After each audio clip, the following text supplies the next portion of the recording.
Hier staan ek onder 'n boom met 'n prentjie van Joe, want Joe is alweer nie hier nie.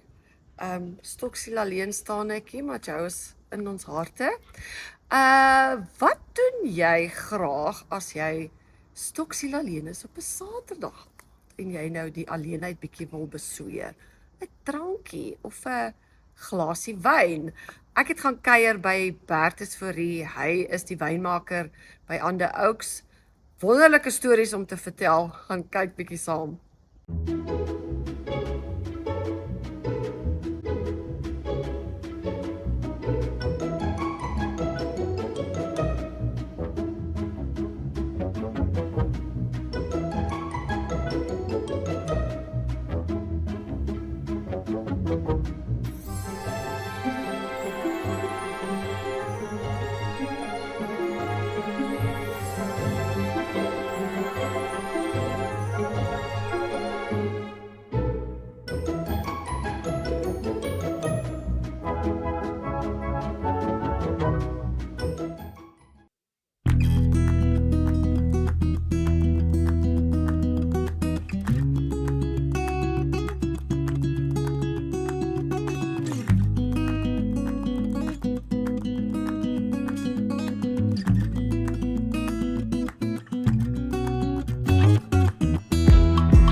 Ons is hier in Wellington, Weskaap. Parel. Genade. Dis so kom jy. Okay, Bertus Fourie. Kom ons Bertus sê vir ons, waar is ons? Tussen bottels. Ons is tussen bottels by 'n kelder met die naam van Ande Oaks in Parel, Weskaap. Hoe het jy hier beland, Bertus? Jy's 'n wynmaker, maar jy's 'n chef. Ja. Is jy van die omgewing? Ek is van die omgewing. Hierdie was my 25ste pars in die Parel Wellington omgewing. Die mooiste pars ooit. Die mooiste pars ooit. Verduidelik gou die gevoel van Namibiërs. Wat is pars? Okay, pars Ons is is droë blomme, dis in 'n boek is pars vir ons, vir Namibië. dis 'n variasie op die tegniek. Okay. So pars is fisies die druiwe pluk as dit reg is. Ja. In vatkeller toe prosesseer en wyn produseer. Het jy dit geswat, Bertus, of waar het hierdie Ek het. liefde gekom vir dit? So jy was hier op Elsenburg. Nee, lang storie. Ek wou graag medies swat op skool.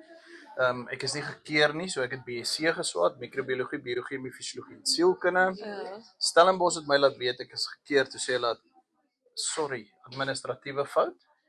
En toe dink ek, wat gaan ek nou doen? Ek wil 'n wynmaker word. Wow. En it was God sent. Ek is so dankbaar om 'n wynmaker te wees. My vrou se wynmaker, my boetie se wynmaker. Ons love wyn. Wat is dit die proses? Is dit daai die skep van dit, want jy maak iets, né? Is dit vir jou die lekker deel of wat is dit van hierdie hele wynstorie wat vir jou so lekker is?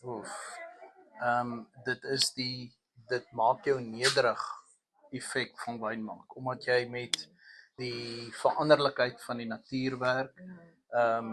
Letterlik, jy kan nie druiwe vat en nie 'n wyn probeer produseer wat die seisonaliteit reflekteer. Ja.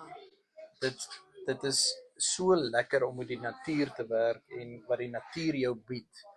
Neil Ellis het gesê, it's the restrictions of nature that gives personality to the wine. Wow. Dit is vir my geweldig interessant. Wat jy nou praat van die seisoene en daai goed, en daar's vir iemand wat nou absoluut 'n leek is met dit. Daar's maniere, dit moet in die hang wees, dit moet in hierdie grond wees en dit alles beïnvloed hoe die wyn proe, is ek reg? Ja. En jy is nie 'n leek nie. Okay, ek het Tassenberg gedrink. Ons het almal tassies gedrink. Daar's ek 'n kenner. Een van die groot Suid-Afrikaanse ikone. Ja. En ek is trots om te sê ek het Ja. tassies gedrink en ek sal dit waaragtig vandag nog steeds drink. Fantasties. Op tassies. Die slim mense praat van terroir. Nou, Okay. dit is 'n Franse Terrein? ja, Ja. terrein is alles waaroor dit gaan. So dit gaan oor die tipe grond, dit gaan oor die helling, dit gaan oor die hoogte bo seespieël en natuurlik speel klimaat saam met die grond of 'n lokaliteit ook 'n belangrike rol in ons praat van die intrinsieke van die wyn. Okay, nou wil ek vir jou vra nie. Jy het nou gesê jy hou van eksperimenteer. Ons het net die wyn geproe het. So ek wil weet, sit jy nou Bertus en dan dink jy, ek sal nou graag 'n rooiwyn wil hê met kojavelgeure of wat ook al en dan nou dink jy dit, maar hoe kry jy dit in praktyk? Want wat jy nou genoem van die helling en al daai goed, so hoe pas dit dan nou in by dit wat jy wil doen of jou nuwe ding wat jy wil probeer?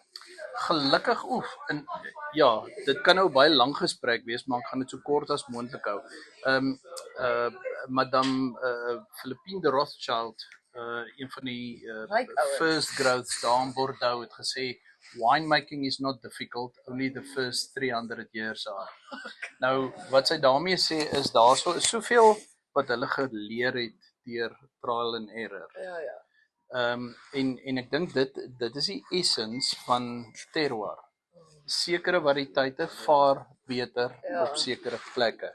So as jy daai as basis gebruik, dan is daar mos nou eenvoudige wetenskaplike beginsels ook wat jy kan toepas. Byvoorbeeld, as jy Chenin Blanc wil hê wat na guava ruik, yes, dan kan jy 'n spesifieke gis gebruik wat geselekteer is om hoër konsentrasies guava karakter in jou wyn te indeseer. So daar's nie terroir wat jy brood mee bak nie. Nie daai een nie. Nee, gelukkig nie, want my kinders vrek oor brood. Kan nie brood maak nie. Wat is wat jy maak kos ook? Ja, ek is 'n koek, nie 'n chef nie.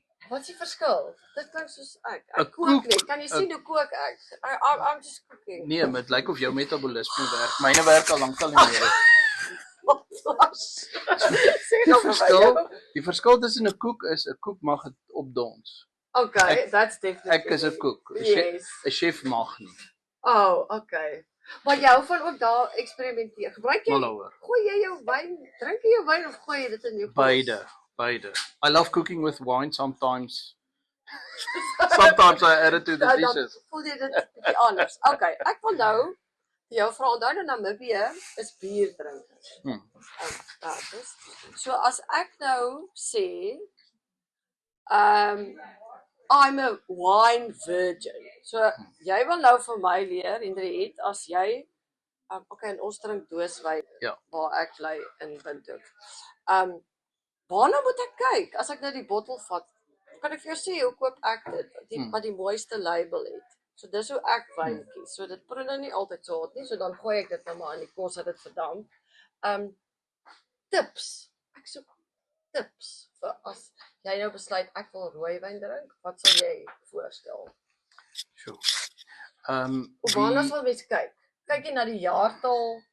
Kyk jy na 'n bekende naam? Ek dink wyndrinkers oor die algemeen of kom ons sê the whole wine society het hulle eie taal wat eintlik 'n klomp mense wat op daai tipping point is waar hulle self ook wil wyn probeer of met wyn eksperiment. Hulle voel te geïntimideer. Ja, dit is baie stewig vir my. Dis verskriklik. Dat wyndrinkers hulle eie taal ontwikkel het en daarmee ander mense uitsluit. Ek bied soveel wine tastings aan waar mense kom met 'n glas en sê hulle, "Wat is ek? veronderstel om te proe. Ai, Dan tog. sê ek weet nie, sê vir my wat proe jy? Ja. Ek kan vir jou sê wat ek proe. Ja. Sommige mense hou van rooi, ander hou van blou. Ja. So ek dink die bottom line is ek drink net wyn.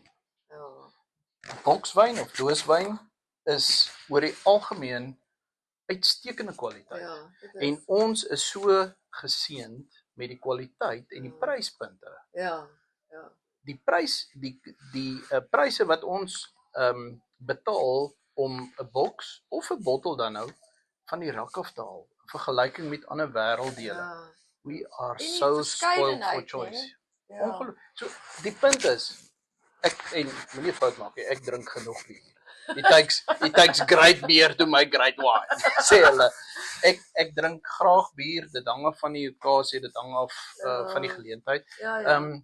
As jy voel ek wil met wyn eksperimenteer. Ja. Begin dalk met 'n wit, begin dalk met 'n merlot, Ja. Of iets lig, né? Begin net. Ja, dis lig. Ja. begin nie. Ja. Wyn is 'n ongelooflike diverse wêreld Ja. en die basis van ontwikkeling van enige kultuur.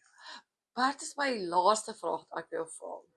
As jy moet kies, kosse. Ons het nou net gepraat van die ribeye, die een wat vir jou ribeye vleis. Rooiwyn, is dit so Ja. rooiwyn by rooi vleis, witwyn by vis, witwyn in die somer, Hoegenaamd nie. rooiwyn in die winter? Hoegenaamd nie. Dis klassiek wat ons net gepraat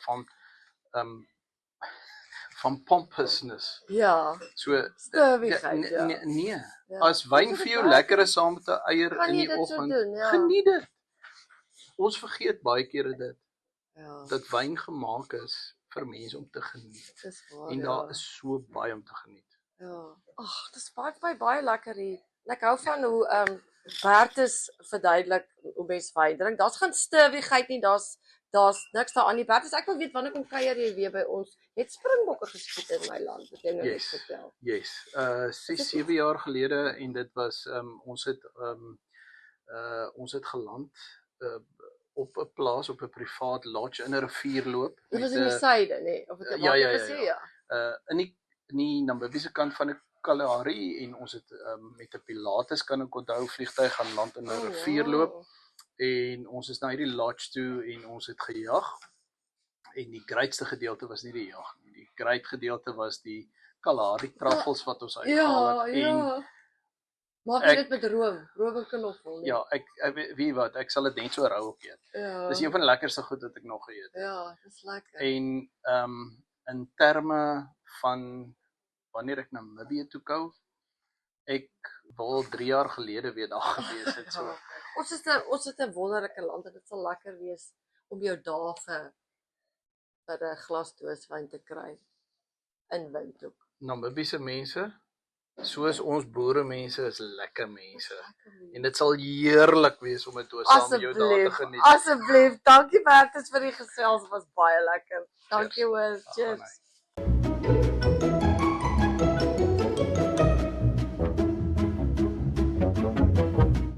Nou as wyn nie jou ding is nie en jy hou meer van gin, het ons nou 'n lekker insetsel van Nick Davis. Hy's die ginmaker by Monks, The Alchemy of Gin op die oewers van die Breede Riviervallei. Gaan luister 'n bietjie wat gebruik hy alles uit die vallei en uit die rivier om sy gin te maak.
thank you very much for coming all the way. I'll give you a background to, well, first of all, just who we are. The lady in there is my wife, Di. She's also in the business, obviously. She's responsible for the look and feel of it, the branding. I'm responsible for what goes into there. She's waving. I'm responsible for what goes into it, but we're a big team. We've got Lizzie over there, we've got Dexter, we've got Jack somewhere here. He's my distiller. So we're a very tight team. I mean, we were in 11 countries before COVID. That kind of hit us big time. We were in a big expansion program in the States. So, you know, we're kind of reconsolidating at the moment and on the rebuild. So thank you for supporting us. I'll give you a background to gin. You can ask me questions or you can stop me. Otherwise, I do tend to go on a bit. So I'll give you a background to it and then we can do the tasting. So somebody asked me when we came in, why are we called Monks? You know, you've always got to come up with a brand name when you're coming up with a business and you're doing a research, the background and the whole history and the romance of distilling. And that's where, I mean, I did hundreds of courses and books and things like that. But then the actual, the romance comes in when you hear the ancient stories about how they used to distill. I mean, it was the Arabs who were distilling 2,000 years BC. So, I mean, 4,000 years ago, the Arabs were distilling, and it was for medicine. And they understood physics because you have to understand the properties of physics in order to distill. So now they were doing it in copper pots. I mean, not copper pots. They were doing it in ceramic pots. And they're taking cuttings from their scrapings, tested in labs, and there's actually juniper in there. Juniper is essential for making gin. But juniper is a medicine. It's a diuretic and it's an anti-inflammatory. So they were doing that for thousands of years. And then along came the Benedictine monks in Sicily in the 11th century. And they were the medicine men for the Roman troops. And they thought, we need to do this and try and do what the Arabs have done, but do it better. So they used copper instead of clay, like that copper still in the corner there, which is the first still that I used to use. And that's what they did. But what they didn't understand was the purity was going up by 100-fold. The ABV was going up, so the medicine was carrying much quicker into the body. And what they also didn't understand is by using copper, it absorbs all the sulfurs and sulfates, and it does that forever. And that's why the logo for Monks, you can see it up on the wall there, you can see it on the guys' jerseys, you can see it everywhere, is that symbol. That's the ancient alembic symbol for copper. So we trademarked it. But anyway, and that's also why we're called Monks. So that gives you a background on that. In terms of distilling itself, to make gin, to make a premium gin, which is what we make here, you need to start with the best neutral spirit you possibly can. And it has to be over 96% ABV. So people say, what do you make gin from? Well, it must be made from potatoes, or it must be, you know, it doesn't matter. You can make it from milk. You can make it from anything. You can make vodka, anything with a carbohydrate, a starch, and a sugar in it. You can make excuse me, ethanol from. So we've got to start. But the thing is, if I just take the grapes here, which is called Rabat vein, and I just distill it in here, I'm going to get it to about 72% ABV. And then I can distill it again with my recipes and make a gin out of it. But you're going to taste it, you're going to go, oh, it's grapes. If I made it from sugarcane, you're going to go, oh, sugarcane. Well, it's potatoes. It's always having a back flavor. If you get over 96% for the neutral spirit, then it's tasteless, colorless, and odorless. So only flavors you're going to get through is the recipe I put in there. So that's the point. That's why you've got to do it. So the neutral spirit goes in here, and then the recipe. Now, it took about 2 years to develop my first recipe. A lot of distillers buy recipes. I wasn't prepared to do that. I was going to go through the hard, but that's why I've got no hair left. Pulled it all out in the process to try to learn how to do it. When you've got 11 botanicals, you can just imagine, if there's any mathematicians here, what the permutations are when you've got the weights and ratios between those. And you just keep trying and chopping and changing. You know it's got to be juniper forward, so the majority is juniper, and then what you're doing with all the rest. So it was hundreds of gins, a lot of tears, late until we really arrived finally at a eureka moment. This one works. And then it just keep moving from there. So it took a long time. The first gin, I wanted to use a product called Sceletium.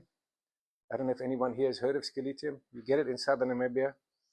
You get it in the Northern Cape from the Cederberg North. It's a ground cover succulent. And the Bushmen have used it for thousands of years. It's got so many medicinal properties. We make no medicinal claims. You can't when it's an alcohol. But it was the most important ingredient that went in there. There's my wife. She's got a film company. And in her industry, there's people working 15, 16 hours a day and 5 days off. And 20, 30 years ago, they used to just have 10 cups of coffee a day and then Red Bull, snort some Coke, do whatever they did to get through the day because it's such long days and then 3 hours off and then another 15 hours. These days, it's the same old bullies, the same old men and women in the industry, but they start the day with a smoothie and they have a Skeletium tablet. Because now you can buy it off the shelf. It's unscheduled and it's at Dis-Chem. It's an anti-anxiety, antidepressant. It gives you absolute focus, absolute clarity. It's the most extraordinary product. In fact, there was a friend of ours, Dr. Nigel Gericke. Our kids were at school together. He was an Austrian physician, but he got a second PhD in botany. He became the world's expert on the Cape Floral Kingdom.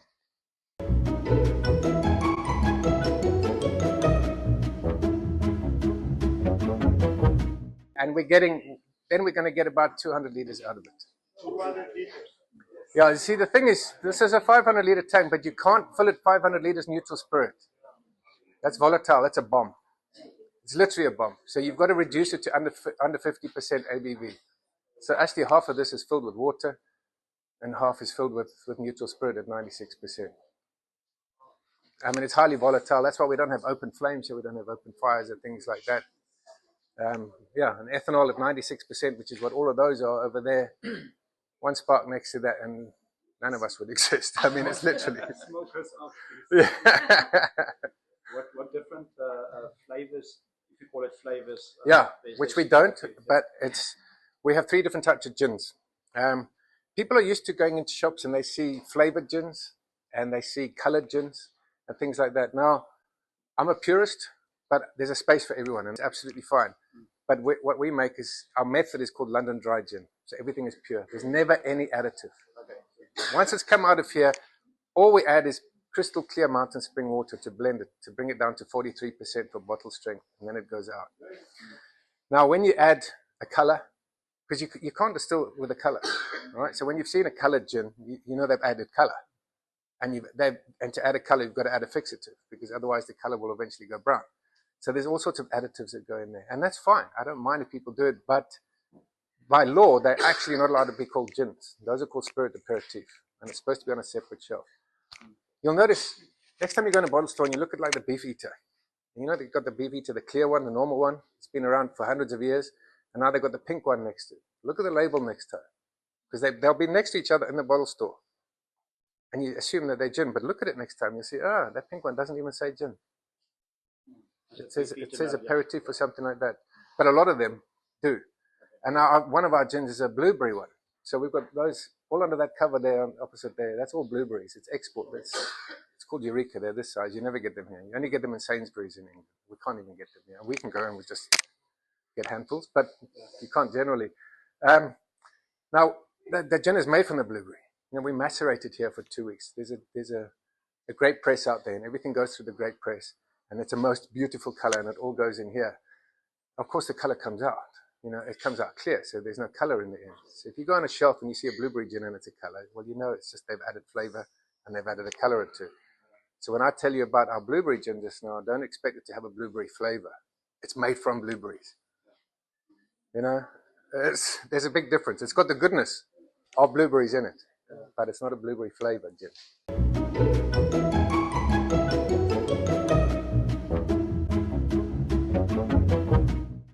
Okay, ek en Joe Meridadi, my uitspeelmaatjie wat nou nie hier is vandag nie, wil net sê ons keer nie goed drankmisbruik of drankgebruik vir persone onder 18 jaar, maar as jy ouer as 18 is, gaan gooi vir jou daai glasie wyn of gin. Mooi naweek.